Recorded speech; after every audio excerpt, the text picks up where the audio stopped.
नमस्कार दोस्तों, धन्वंतरी आश्रम यूट्यूब चैनल के एक नए वीडियो में आप सभी लोग का स्वागत है। हमारे सामने बैठे हैं नीरज वैद्य जी। आज इनसे जानेंगे शिव के विषय में वो तमाम प्रश्न जो लोगों के मन में दुविधा है, जो लोग जानते नहीं हैं, बगैर जाने शिव की महिमा से अपरिचित हैं, शिव के नाम से अपरिचित हैं, उन सारी चीज़ों से अपरिचित हैं जो उनको लगता है कि एक्चुअल में वो जानते हैं। तो हमारे सामने वैद्य जी बैठे हैं, नीरज वैद्य जी। इनसे जानेंगे कि वो चीज़ें क्या हैं, कैसे वो इसको डिफाइन करते हैं, कैसे इसकी व्याख्या करते हैं, वो सारी चीज़ें प्रश्न के हिसाब से चलेंगे। सबसे पहले तो धन्वंतरी आयुर्वेद चैनल पे सबसे पहले तो नीरज वैद्य जी का बहुत बहुत स्वागत करते हैं हम। धन्यवाद। वैद्य जी, आपसे कुछ प्रश्न हैं हमारे जो है और हमारे व्यूअर्स के लिए, आप इनको बताएं कि किस प्रकार से वो प्रश्न है तो उचित होगा। आप सभी लोग, आपके लिए अभी ये समय उचित है? जी जी जी। तो हमारा पहला प्रश्न है कि शिव कौन है, इसके विषय में हम चर्चा करेंगे। जी जी जी। देखिए, शिव का जो आध्यात्मिक महत्व समझाया जा रहा है वो तो सत्य है। शिव ही अनादि हैं, अनंत हैं, काल पर विजय प्राप्त करने वाले हैं और इस संसार के होने का कारण, इस ब्रह्मांड के होने का कारण मात्र शिव है।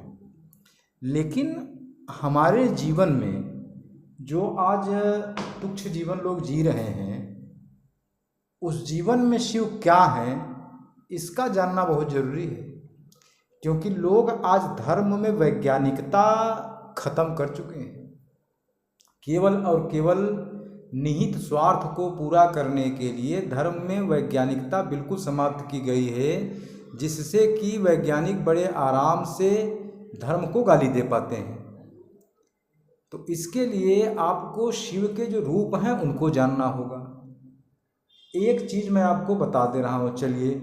शिव का सबसे ज़्यादा पूजा जाने वाला रूप है शिवलिंग। सबसे ज़्यादा मंदिरों में मूर्तियाँ जो रखी हैं शिव की, वो शिवलिंग के रूप में रखी हैं। अब वो तो पत्थर की मूर्ति है ना, किसी की स्टैच्यू है किसी का, वो स्वयं शिव थोड़े ना है जी। तो ये किस चीज़ की मूर्ति है, किस चीज़ का प्रतीक है? कभी आपने देखा जीवन में कहीं आपको साक्षात शिवलिंग दिखा?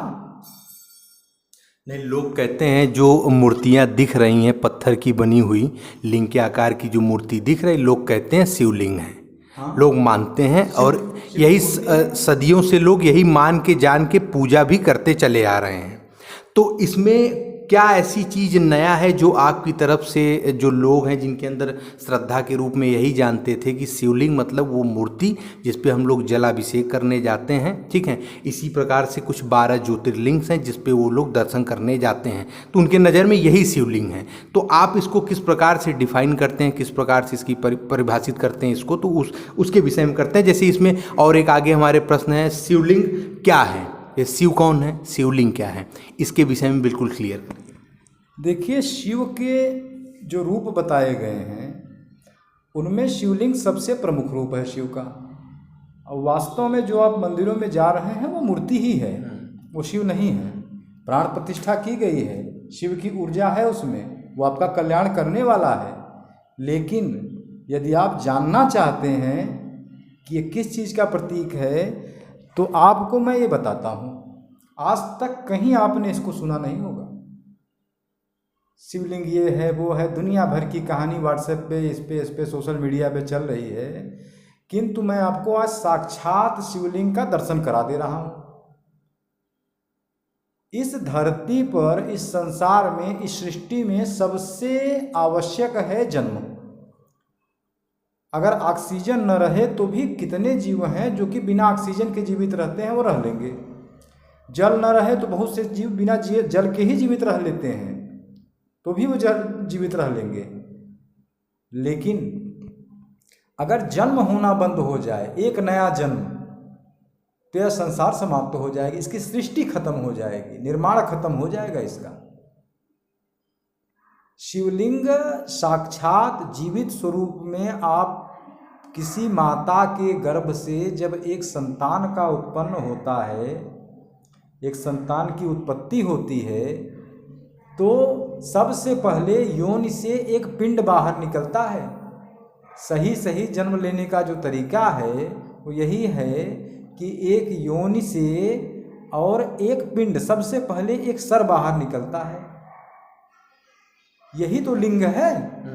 उसके बाद उसको डिफाइन किया जाता है कि लिंग में भी यह कौन सा लिंग है, पुल्लिंग है कि स्त्रीलिंग है, वहीं पहचान हो जाती है। तो साक्षात शिवलिंग एक जन्म है जब एक माता की योनि से एक सर बाहर आता है। तो और यही इस जीवन का, इस संसार का होने का मुख्य कारण है। अगर ये जन्म समाप्त हो जाए तो यह संसार समाप्त हो जाएगा। यही तो अनादि है। कोई चीज़ खत्म नहीं होने पा रही है, दोबारा उसको पैदा कर दिया जा रहा है। यही तो अनंत है। एक जन्म ही आपको अविनाशी बनाता है। हजारों सालों से आपके कितने पूर्वज पैदा हुए और उनकी मृत्यु हो गई, लेकिन आज भी आप समाप्त नहीं हुए हैं, आज भी आप हैं। इसका मात्र और मात्र कारण एक जन्म ही है। तो शिव का, शिवलिंग का साक्षात रूप एक माता की योनि से निकलता हुआ एक नया जीवन ही है। इसके अलावा आपको इस संसार में शिवलिंग का कोई जीता जागता उदाहरण दूसरा नहीं मिलेगा। अच्छा, तो पहला जो प्रश्न था हमारा, उसका सटीक उत्तर आपने ये दिया। हाँ, शिव कौन है? शिव के एक रूप को मैंने बताया। जैसे एक वैज्ञानिक रूप और बता देता हूँ शिव का। हाँ, शिव का अर्धनारीश्वर रूप। अर्धनारीश्वर यानी कि आधा स्त्री आधा पुरुष।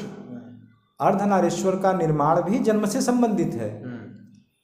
जब एक पुरुष का स्पर्म और एक स्त्री का ओवम, ये दोनों कोशिकाएं अर्ध कोशिकाएं हैं, आधी आधी कोशिकाएं हैं, हाफ सेल्स हैं, और ये दोनों मिलकर एक सिंगल सेल बनाती हैं जिसको जाइगोट कहते हैं, जो कि एक जन्म के लिए उत्तरदायी होता है। पहली कोशिका है यह जन्म से। यही तो अर्धनारीश्वर रूप है शिव का। इसी तरीके से जितने भी शिव के रूप हैं सब वैज्ञानिक हैं और सब इस संसार के होने का कारण है। और जब हम इसको इस रूप में समझते हैं तो काफ़ी हम अपना काम कर सकते हैं, इससे काफ़ी जन कल्याण इससे किया जा सकता है। तो डॉक्टर साहब, इसी श्रेणी में हम चलते हैं आगे। हमारा दूसरा प्रश्न है, शिव का हमसे क्या संबंध है? जी जी, शिव का हमसे क्या संबंध है? देखिए, पहले जब आप ये समझ गए कि शिवलिंग क्या है, शिव का अर्धनारीश्वर रूप क्या है, तो शिव का हमसे क्या संबंध है, इसको बताने के लिए बहुत मेहनत नहीं करनी है। अब आपको, आपका जन्म हुआ, आप धरती पर गिरे हैं, शिव ने ही आपको गिरा दिया। आपका किसी माता की गर्भ में निर्माण हुआ, वह शिव ने ही कर दिया। अगर स्पर्म और ओवम मिलके एक जाइगोट न बनाते, शिव का अर्धनारीश्वर रूप न बनता, तो कहाँ से आपका जन्म होता? आप होते कहाँ? क्या ये छोटा संबंध है? आपके होने का कारण है शिव, क्योंकि जो माता के गर्भ में था वो आप नहीं थे, वो साक्षात भगवान विष्णु थे। बच्चा जब गर्भ में रहता है माता के, तो वहाँ पर जल के अंदर रहता है। 9 महीना आप जल में रहे हैं, 9 दिन आपको लगातार जल में डाल दिया जाए तो चिमड़ियाँ गल के गिरने लगेंगी, लेकिन 9 महीना जल में रहे हैं आप। और जब आप उस गर्भ के अंदर थे तो आपका स्वरूप ऐसा नहीं था, आप नीले थे। देखिए, कभी बच्चे जो पहले पैदा हो जाते हैं वो नीले पड़े रहते हैं, आप बिल्कुल नीलांबुज थे। तो नीला होने का कारण है? अरे, आप साक्षात भगवान विष्णु थे। अच्छा, अंदर आप नहीं थे, वो साक्षात भगवान विष्णु थे। नीलांबुज वही है ना। और लेटे कहाँ थे वो? शेषनाग की सैया पर। शेषनाग क्या है? जो आपके रीढ़ की हड्डी से तीनों नाड़ियाँ गुजरती हैं, इड़ा पिंगला सुषुम्ना, वो शेषनाग हैं। कुंडलियाँ बनाते हैं, कुंडलियाँ सर पे ही बनाता है ना। तो अंदर साक्षात विष्णु ने आपका निर्माण किया और इस संसार से आपको जोड़ा शिव ने। यही संबंध है आपका शिव का। डॉक्टर साहब, आपने बहुत ही बढ़िया जवाब दिया इसका। और मेरा लास्ट प्रश्न है, जैसे आजकल संसार में लोगों को क्या चाहिए होता है? सुख की तलाश में लोग घूम रहे हैं, टहल रहे हैं, कुछ भी हो, मतलब पूजा कर रहे हैं, नहीं कर रहे हैं, खाना एक टाइम खा रहे हैं कि नहीं खा रहे हैं, लेकिन उनको इतनी लालसा है कि मतलब इतना पैसा आज के युग में लोग कमाने के बाद भी सुख को नहीं प्राप्त कर पा रहे हैं। सुख की उनको लालसा सदैव ही उनके मन में पड़ी है बिल्कुल, चाहे वो कितना रुपए कमा ले, बिस्तर पे लेट भी रहे, एसी लगी, फ्रिज कूलर सब कुछ है, लेकिन सुख नहीं मिल पा रहा है।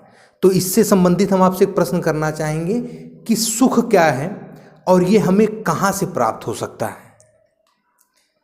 देखिए, सुख की परिभाषा समझने से ज़्यादा ज़रूरी है कि हमारे जीवन में ऐसा क्या हो जाए कि जिससे हमारे जीवन में सुख बढ़ जाए, क्योंकि सुख जानते सब लोग हैं कि सुख क्या है जीवन में, ये सब जानते हैं। तो उसकी परिभाषा मैं नहीं बता रहा हूँ आपको, मैं केवल इतना कह रहा हूँ आपको कि जैसे किसी को खूब प्यास लगी हो तो पानी मिल जाना उसके लिए सुख है। किसी को बहुत जोर भूख लगी हो, भोजन मिल जाना उसके लिए सुख है। लेकिन ये क्षण भंगुर होता है। उसी पे मैं आ रहा हूँ। किसी को नींद आ रही है, बिस्तर मिल जाना उसके लिए सुख है। अब किसी के जीवन में अभाव है, उसको धन मिल जाना सुख है। जो बार बार उदाहरण दिया जाता है ना कि धन में सुख नहीं है, धन में सुख नहीं है, वो वास्तव में उनके लिए दिया जाता है जिन लोगों ने अपने जीवन का ध्येय ही केवल और केवल पैसे को बना लिया है। तो जब जिस चीज की आवश्यकता है वह आपको, वह वस्तु, वह पदार्थ, वह तत्व आपको उसी समय मिल जाए, यह सुख है।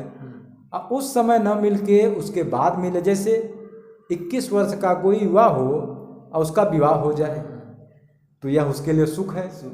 लेकिन अगर 40 वर्ष की उम्र में उसका विवाह हो तो 21 से 40 तक उसको दुख था ना। और दुख का कारण क्या था? विवाह हुआ लेकिन समय से नहीं हुआ। और काल के स्वामी कौन है? शिव हैं। तो शिव का एक जो रूप है महाकाल, अगर उसका अनुसरण, उसके पीछे जो वैज्ञानिकता है उसका पालन लोग करें तो जीवन में सुख ही सुख रहेगा। फिर भी मैं आपको एक बताना चाहता हूँ कि सब चीज़ों को सुखमय करने का एकमात्र रास्ता है निरोगी काया। आपका शरीर स्वास्थ्य के बिल्कुल उच्चतम स्तर पर हो,